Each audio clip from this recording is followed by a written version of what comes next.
नमस्कार, आप देख रहे हैं न्यूज 18 अपडेट और मैं हूं आपके साथ जयकृति योगी। सबसे पहले आपको बता दें कि भीलवाड़ा जिले में पारोली थाने की महिला थानाधिकारी सुशीला देवी का पत्र वायरल हुआ है, जिसमें उन्होंने विधायक गोपीचंद मीणा पर आरोप लगाए हैं। इस पत्र में सुशीला देवी ने जहाजपुर से बीजेपी विधायक गोपीचंद मीणा पर प्रताड़ित करने का आरोप लगाया है। इस पत्र के वायरल होने से पुलिस महकमे में हड़कंप मच गया है। पारोली थाने की थानाधिकारी सुशीला देवी ने पुलिस अधीक्षक हरेंद्र महावर को पत्र लिखकर विधायक गोपीचंद मीणा पर आरोप लगाए हैं। इस वायरल पत्र के जवाब में विधायक गोपीचंद मीणा का कहना है कि थानाधिकारी सुशीला देवी बजरी और गांडेट माफिया से मिली हुई है। इसको लेकर उन्होंने मुख्यमंत्री को पत्र भी लिखा है।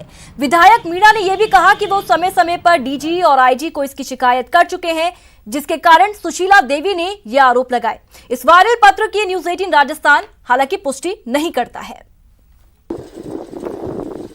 एसएचओ अपराधियों से साठगांठ रखती है। अवैध बजरी गारनेट के अवैध प्लांट चला रखे हैं, उनसे मिली हुई है और इन बजरी माफियाओं को संरक्षण प्रदान कर रही है। इसकी क्षेत्र से लगातार शिकायत मेरे को प्राप्त हुई। ग्राम पारोली, आशोप, बोरडा, राशेड़, पारोली क्षेत्र की सभी पंचायतों में अवैध बजरी का कारोबार चल रहा है। उसमें एसएचओ पारोली का मिलीभगत होना पाया गया।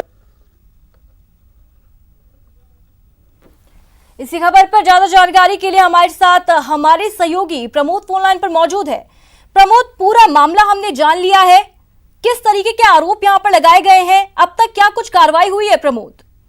जयकृति बिल्कुल सही कह रही हैं आप। जो महिला थानाधिकारी पारोली की सुशीला देवी काठात, उन्होंने कल 30 तारीख को भीलवाड़ा के जो एसपी हरेंद्र मावर, उनको एक चिट्ठी लिखी है और लिखा कि वैधानिक तरीके से किए जा रहे राज्य कार्य को प्रभावित करने में पुलिस के मनोबल को गिराने के संबंध में उन्होंने जहाजपुर के जो विधायक हैं गोपीचंद मीणा, उन पर कई तरह के संगीन आरोप लगाए हैं कि मैं बिल्कुल सही तरीके से काम कर रही हूँ। मेरी झूठी शिकायत इन्होंने गोपीचंद मीणा ने की है और उन्होंने एसपी से गुहार की है कि हमारा मनोबल बढ़ाने के लिए आप कार्रवाई करें। तो हमें अभी जानकारी मिली कि पुलिस अधीक्षक हरेंद्र मावाड़ ने ये जो सुशीला काठात है, जो पारोली के एसएचओ, इनको अभी बुलाया है चेंबर में। अभी दोनों की बातचीत चल रही है। वो किस तरह की बातचीत चल रही है, सबसे बड़ी बात है कि कल उन्होंने एक चिट्ठी लिखी है एसपी को और ये चिट्ठी वायरल होती है और एसपी हरेंद्र मावर का कहना है कि वो इस संबंध में जानकारी प्राप्त कर रहे हैं। और जहां हमारी विधायक गोपीचंद मीणा से बात हुई, उन्होंने कहा कि इन्होंने गारनेट और अवैध बजरी में लिप्त माफिया के साथ साठगांठ करने के आरोप उन्होंने इस महिला एसएचओ पे लगाए हैं। सबसे बड़ी बात है कि राजगढ़ चुरू में जो जिस तरह से सीआई की आत्महत्या प्रकरण और उसके बाद रोज नई तरह की घटनाएं आ रही है, पुलिस चाहे वो सिपाही हो चाहे एसएचओ, उनके प्रताड़ना की, तो एक नई घटना ये सामने आई है। महिला थानाधिकारी के प्रताड़ना के आरोप उन्होंने लगाए हैं। बिल्कुल। अब इसके बाद पुलिस क्या कुछ एक्शन में है? प्रमोद, मैं आपके पास फिर से लौटूंगी। हमारे साथ विधायक यहाँ पर जुड़ चुके हैं गोपीचंद मीणा जी, उनसे बात कर लेते हैं। गोपीचंद जी, इस पूरे मामले पर आप क्या कहेंगे? यहाँ पर आपने जवाब तो दिया है, लेकिन जवाब में आपके पास क्या है? जवाब में ये मैम, क्षेत्र की जनता की बार बार शिकायतें प्राप्त हो रही थी। एसएचओ पारोली के द्वारा अवैध बजरी के गारनेट के प्लांट संचालित किए जा रहे हैं, बजरी माफियाओं को संरक्षण दिया जा रहा और अपराधियों को संरक्षण देने के कारण मैंने उच्च अधिकारियों को, पुलिस प्रशासन को, माननीय मुख्यमंत्री जी को शिकायत की। उसकी पुलिस मुख्यालय से जांच विजिलेंस टीम के द्वारा जांच की गई। जांच को प्रभावित करने के लिए इन्होंने मेरे ऊपर निराधार आरोप लगाए। मैं सरकार से मांग कर रहा हूं कि इसकी निष्पक्ष जांच करें। मैं खुले मंच में, खुले में आकर इसके कारनामे बताने के लिए तैयार हूं। बिल्कुल। गोपीचंद जी, आपके ऊपर प्रताड़ित करने के आरोप भी लगे हैं। जी मैम, प्रताड़ित करने का मैंने कोई ऐसा, इसकी वजह रही है, इसके अवैध कारोबार को मैंने उजागर किए हैं। गारनेट के प्लांट चलवा रही है, अवैध वसूलियां, चौथ वसूलियां की जा रही है। इसको मैंने शिकायत की थी, इसकी जांच करवाई गई, इसलिए आरोप लगा रही है। मेरे द्वारा कोई ऐसे गलत काम या कोई अपराधियों के साथ मेरे कोई संबंध नहीं है। ये अपनी शिकायत को, अपने अवैध कारोबार को दबाना चाहती है।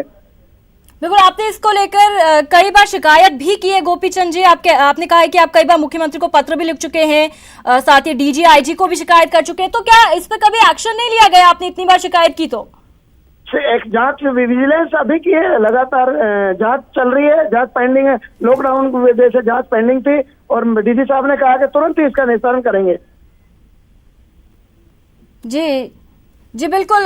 गोपी चंद जी, अब आपका अगला स्टेप क्या होगा? यहाँ पर आप पर कई संगीन आरोप भी लगे हैं।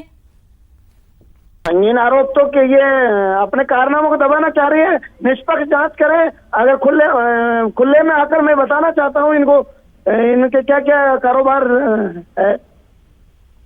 किस तरह की जांच चाहते हैं गोपी चंद जी आप? क्या मतलब किस तरीके से जांच हो इस पूरे मैटर में? क्षेत्र में अवैध गारनेट के, जो बजरी गारनेट के कारखाने प्लांट चलवाए जा रहे हैं, बजरी माफियाओं से संरक्षण है। 5-5 इसके पास मोबाइल फोन रहते हैं। अब परिवादी जाता है थाने में तो बेचारे को उसको बाहर बिठा देती है, अपराधियों को, बजरी माफियाओं को संरक्षण देती है, गुंडे लोगों को कुर्सी चेयर में बिठाती है ऑफिस के अंदर, और आम आदमी, आम जन परेशान है क्षेत्र में से। एक पत्र वायरल हुआ है गोपी चंद जी, आपने अच्छे से उसे पढ़ा होगा। उसमें बहुत सी चीजें मेंशन करी हैं थानाधिकारी सुशीला देवी ने। जी, वो निराधार है। पत्र 11/4 की घटना है। मैं क्षेत्र में जरूरतमंदों को राहत सामग्री वितरित करवाने के लिए सरपंच ग्राम पंचायत अशोक जीवनलाल शर्मा से मिलने गया था। जरूरतमंदों की व्यवस्था के लिए मास्क, सैनिटाइज वितरण करने के लिए गया था। वहां मैंने 11/4 की घटना है। अगर इस वो 2 महीने बाद क्यों शिकायत दर्ज करा रही है? अपनी जांच को प्रभावित करने के लिए मेरे ऊपर आरोप लगा रही है। जी जी बिल्कुल। शुक्रिया हमसे बात करने के लिए गोपी चंद जी। तो भीलवाड़ा जिले में पारोली थाने की महिला थानाधिकारी सुशीला देवी का एक पत्र वायरल हुआ है, जिसमें उन्होंने विधायक गोपीचंद मीणा पर आरोप लगाए हैं। इस पत्र में सुशीला देवी ने जहाजपुर से बीजेपी विधायक गोपीचंद मीणा पर प्रताड़ित करने के आरोप लगाए हैं। इस पत्र के वायरल होने से पुलिस महकमे में हड़कंप मच गया। अभी हम बात कर रहे थे विधायक गोपीचंद मीणा ने, जिन्होंने इन आरोपों को निराधार बताया और कहा कि यहाँ पर बजरी और गारनेट माफिया से वो खुद मिली हैं और इसे छुपाने के लिए वो ये सब कुछ कर रही हैं।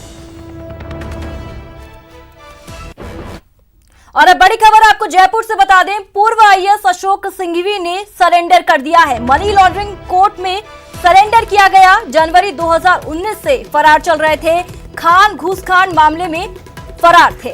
तो इस वक्त का बड़ा अपडेट आपको दे रहे हैं जयपुर से जो मिल रहा है। पूर्व आईएएस अशोक सिंघवी ने सरेंडर कर दिया। मनी लॉन्ड्रिंग कोर्ट में सरेंडर किया गया है। जनवरी 2019 से फरार चल रहे थे, खान घूस खान मामले में फरार चल रहे थे। और इसी खबर पर ज्यादा जानकारी के लिए सचिन हमारे साथ फोन लाइन पर मौजूद है। सचिन, एक बहुत बड़ा अपडेट मिला है, एक सरेंडर किया गया, क्या कुछ जानकारी? बिल्कुल, देखिए काफी बड़ा अपडेट है। 2016 में ये जो कार्रवाई हुई थी खान घूसखान मामले में, उसमें अशोक सिंघवी लगातार फरार चल रहे थे, लेकिन आज अचानक उन्होंने कोर्ट में सरेंडर कर दिया।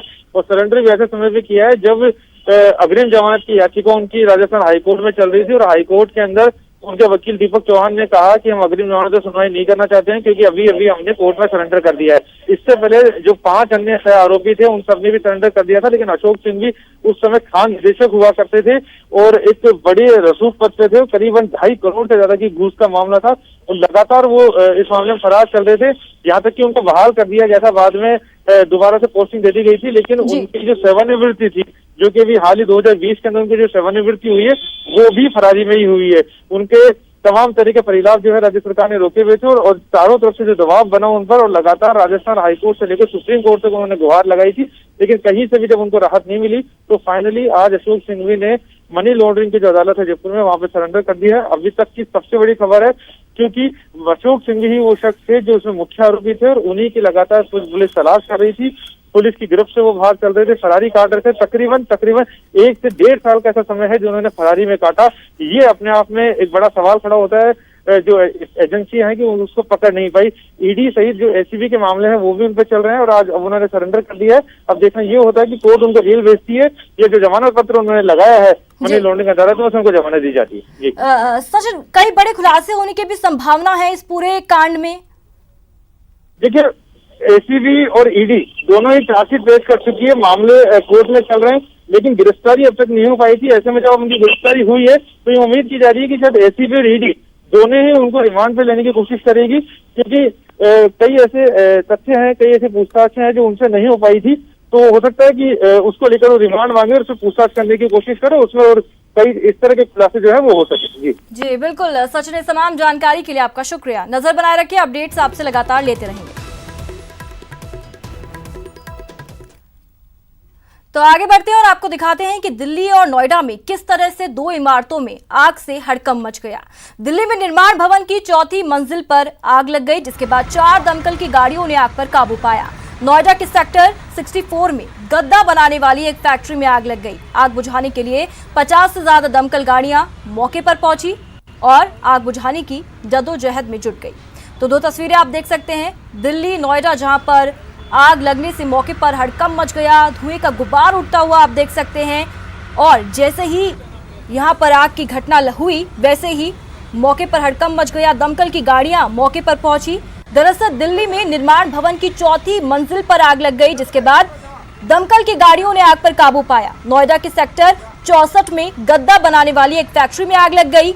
आग बुझाने के लिए 50 से ज्यादा दमकल गाड़ियां मौके पर पहुंची हैं और आग बुझाने की कोशिश की जा रही है। तो 2 तस्वीरें दिल्ली और नोएडा से, जहां पर आग का तांडव देखा गया।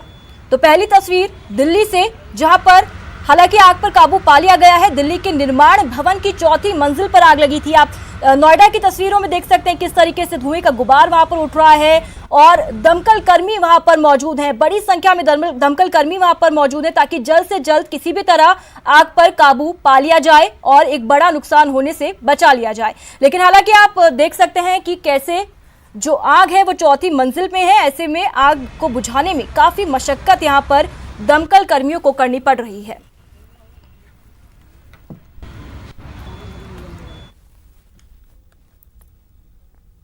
तो चलिए आगे बढ़ते हैं। कोटा से बड़ी खबर मिल रही है। नारकोटिक्स विभाग ने बड़ी कार्रवाई को अंजाम दिया। बड़ी मात्रा में डोडा चूरा बरामद किया गया। 20 क्विंटल से अधिक डोडा चूरा पकड़ा गया है। मध्य प्रदेश से जैसलमेर लेकर जा रहा था डोडा चूरा और इसी बीच इस कार्रवाई को अंजाम दिया गया।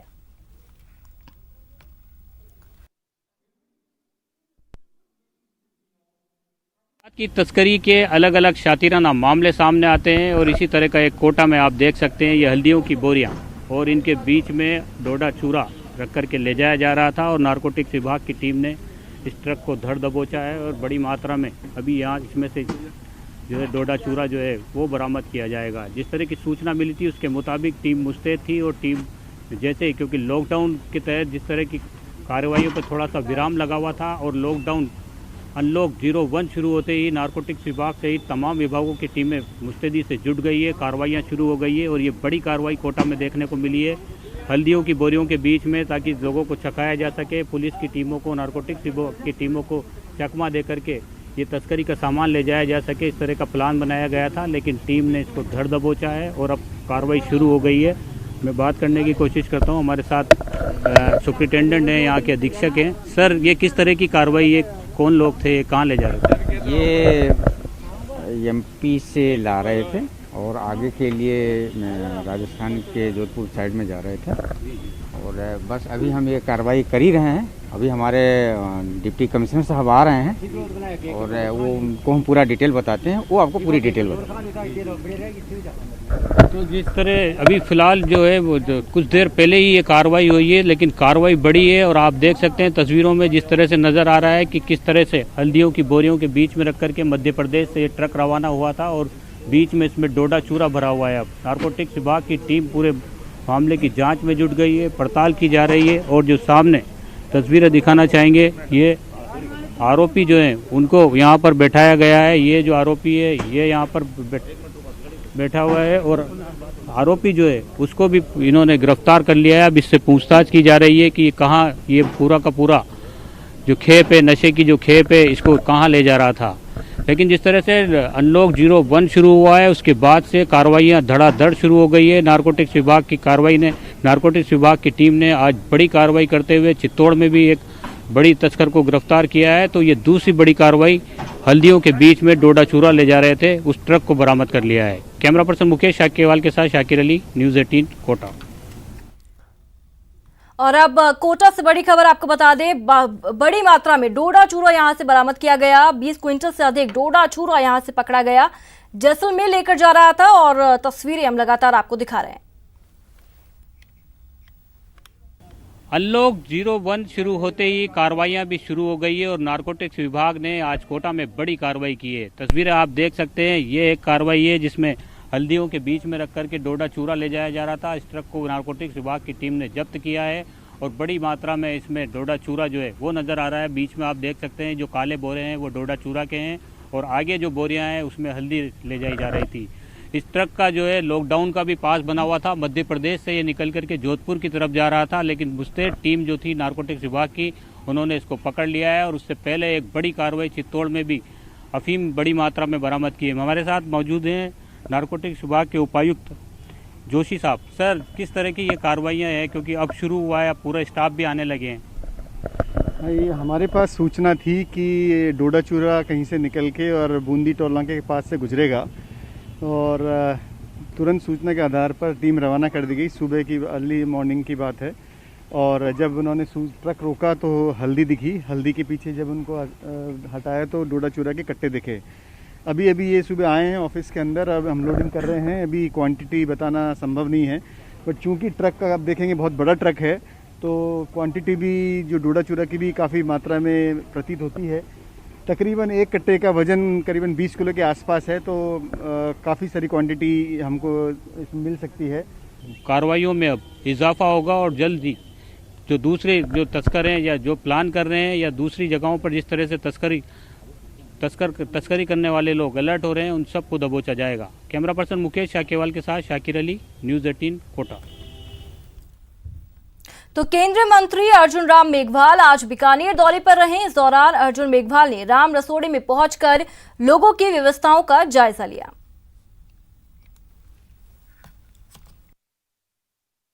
बीजेपी की ओर से राम रसोड़ा चलाया जा रहा है। जरूरतमंद लोगों को जो खाने की व्यवस्था वो की जा रही है। केंद्रीय मंत्री अर्जुन राम मेघवाल भी अब यहाँ पर पहुंचे हैं। आप देख सकते हैं तस्वीरों में सीधे यहाँ पर केंद्रीय मंत्री अर्जुन राम मेघवाल यहाँ पर पहुंचे, पूरी स्थिति का यहाँ पर जायजा भी ले रहे हैं कि किस तरीके से राम रसोड़े में जो काम है वो होता है। आप देख सकते हैं कि जो यहाँ पर भोजन है वो पैकिंग की जाती है, उसके बाद में जरूरतमंद लोगों तक पहुंचाया जाता है ताकि जो लोग हैं उन्हें भोजन की जो किस तरह की जो समस्या है वो यहाँ पर न आ सके। केंद्रीय मंत्री अर्जुन राम मेघवाल जी हमारे साथ में। मेघवाल जी, आज यहाँ पर पहुंचे हैं, किस तरह से जो कार्यक्रम है चलाया जा रहा था ताकि जो लोग हैं जरूरतमंद है उन तक भोजन पहुंच सके? देखिए, ये जो प्रधानमंत्री जी ने एक शब्द यूज किया था कि कोरोना कालखंड में सेवा परमो धर्म, ये जो भारतीय संस्कृति का जो सिद्धांत था ये उजागर हुआ। तब आज मैं आकर के देखता हूँ तो ये सेवा करने वाले जो लोग हैं इसमें वो रूप समझ में आता है। एक विकलांग बच्चा जो गूंगा बहरा है, ना सुनता है ना बोलता है, लेकिन सुबह से लेकर शाम तक काम कर रहा है, वो सेवा भाव है। वो भारतीय संस्कृति का जो आधार था वो कोरोना कालखंड में निश्चित रूप से हमारे यहाँ भी राम रसोड़े के माध्यम से जो शिवजी अग्रवाल के नेतृत्व में हमारी पार्टी के सब लोग जुड़े हुए थे, जिससे हमारे जिलाध्यक्ष अखिलेश जी, पूर्व जिलाध्यक्ष हमारे सत्यप्रकाश जी आचार्य, हमारे महामंत्री मोहन जी सोराना, अशोक बोबरवाल जी, बहुत से लोग जुड़े हुए थे जिनके माध्यम से ये लगातार चल रहा था। ये लोग लेने भी आते हैं और सोशल डिस्टेंसिंग मेंटेन करके और इनको हम वितरित भी करते हैं। और ये CSR फंड भी इसमें लगा, समाज सेवा का पैसा भी लगा, लोगों का सहयोग भी लगा, जिस कारण से ये 17 दिन से ज्यादा चला लगातार, विदाउट फेल, विदाउट ब्रेक। ये बहुत बड़ी बात है, मैं इनकी प्रशंसा करता हूँ। लॉकडाउन 5 को लेकर रियायतों का जो दौर है वो शुरू हो चुका है। किस तरह से आम जन तक रियायतें पहुंचेगी ताकि लोग अब धीरे धीरे जो कोरोना जो संक्रमण है उसकी जो छवि उससे दूर हो सके? देखिए, जो सोशल डिस्टेंसिंग मेंटेन करते हुए, जिसको हमने 2 गज की दूरी नाम दिया, और फेस कवर लगा करके जो काम हम कर सकते हैं, सतर्क रहकर कोरोना से बच सकते हैं, वो काम सारे खोलने के राज्य सरकारों को अधिकृत किया है। राज्य सरकार ने खोले भी हैं। जहां पे इसके फैलने का डर है, जैसे सिटी बस है, फैलने का डर हो सकता है, तो सिटी बस नहीं चलेगी जहां चल सकती थी। ऐसे कुछ काम बंद भी रहेंगे, सिनेमा है, मॉल है, बंद भी रहेंगे, संकड़ी गलियां हैं, लेकिन अधिकतर काम खुल जाएंगे। इसलिए वो अनलॉक का ये शुरू हुआ है दौर, और मुझे लगता है कि आर्थिक गतिविधियां पटरी पर आएगी। केंद्रीय मंत्री अर्जुन राम मेघवाल जो यहाँ पर राम रसोड़ा पहुंचे और यहाँ की जो स्थिति है उसका पूरी तरह से जायजा लिया, और खासतौर पर उन्होंने कहा है कि जो बीकानेर से दिल्ली के लिए जो ट्रेन है उसकी वो जल्द ही यहाँ पर सिफारिश करेंगे और जल्द ही उन्हें जो यहाँ के जो लोग हैं उन्हें फायदा भी मिल पाएगा। कैमरामैन धीरज जोशी के साथ सतवीर सिंह राठौड़, न्यूज़ 18 बीकानेर। और यहाँ रुकेंगे एक छोटे से ब्रेक के लिए। देखते रहिए न्यूज़ 18 राजस्थान।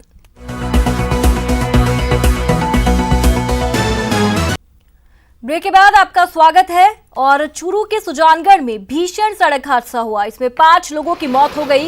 यह हादसा ट्रॉले और कार में जोरदार टक्कर के बाद हुआ और यह हादसा लोडसर गांव के पास हुआ। इस हादसे में 2 लोग घायल हुए हैं और उन्हें अस्पताल में भर्ती कराया गया।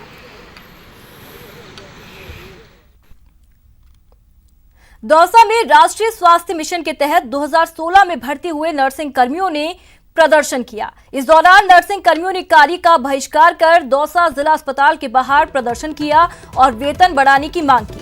2016 में भर्ती हुए इन नर्सिंग कर्मियों का कहना है कि उन्हें केवल 6,952 रुपए वेतन दिया जाता है, जबकि वैकल्पिक रूप से लगे नर्सिंग कर्मियों को 26,500 रुपए वेतन के तौर पर दिया जाता है। प्रदर्शन कर रहे निगम कर्मियों ने वेतन बढ़ाकर 26,500 रुपए करने की मांग की।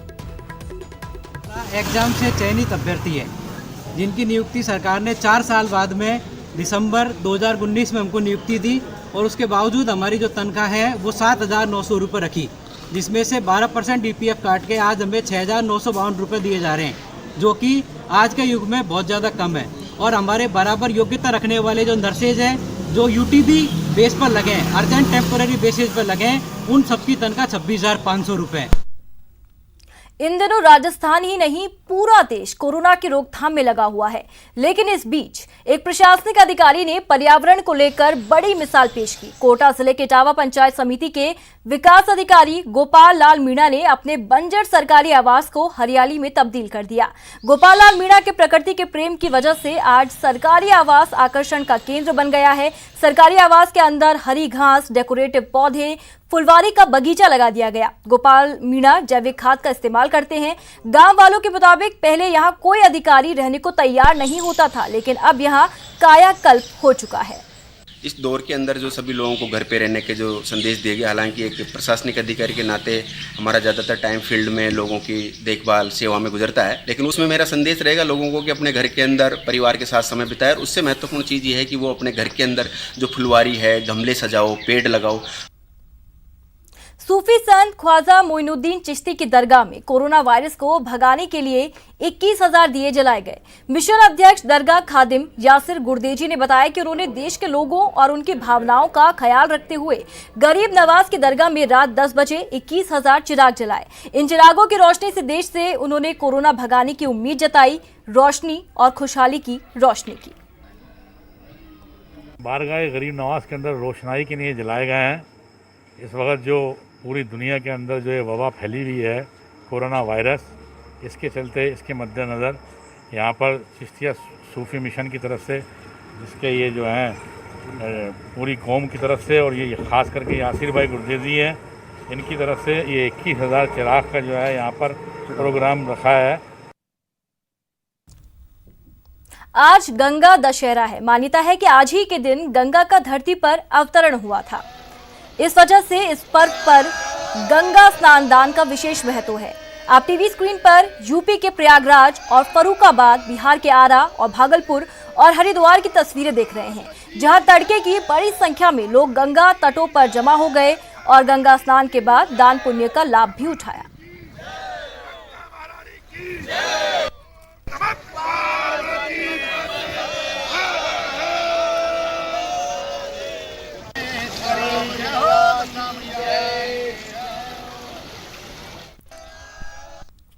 और बुलेटिन में बस इतना ही। नमस्कार।